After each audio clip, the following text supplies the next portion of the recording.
May dalawang magkaibigan naglalakbay sa kabundukan na nagngangalang Bernardo at Alberto. Habang sila'y nasa kalagitaan ng paglalakbay, si Alberto ay natuklaw ng makamandang na ahas sa kanyang puwetan. Alberto: "Aray ko tol, natuklaw ako."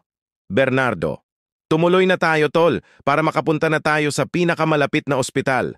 At sila'y nagpatuloy sa paglalakad, ngunit isang saglit pa lamang ay nakitaan na ng iba't ibang sintomas si Alberto.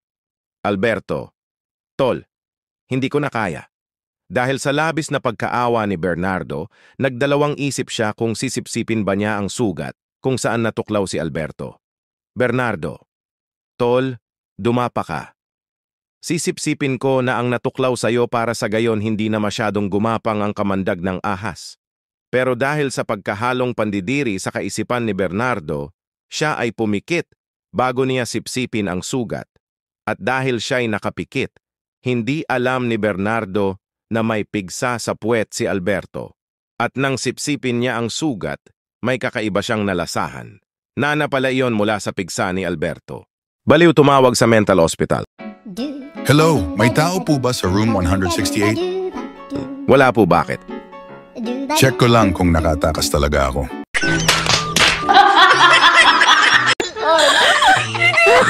Magjowa sa loob ng kwarto. Bakla ka ba? Hindi ah. Sure ka? Oo naman. Dalawa na lang tayo dito. Nilock ang pinto. Pwede muna hubarin ang bra ko. Medyo nahihiya. Hubarin muna rin ang panty ko. Okay. Next time, huwag muna ulit ito isusuot ng walang paalam ah.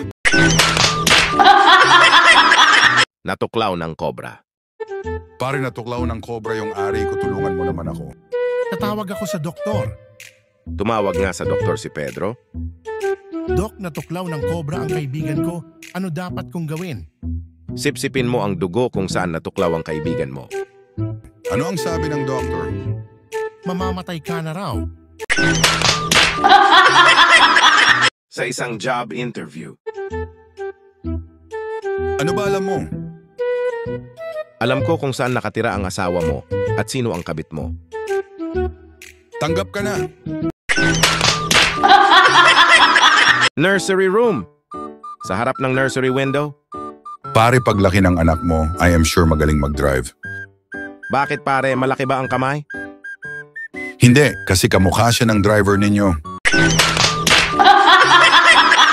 Galing sa isang club, pauwi ng bahay ang dalawang lasing na sina Pedro at Juan. Sa kanilang paglalakad, may napansin silang bagay na nasa gitna ng daan.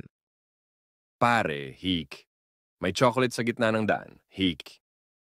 Hik? Hindi pare? Hik? Tae yan.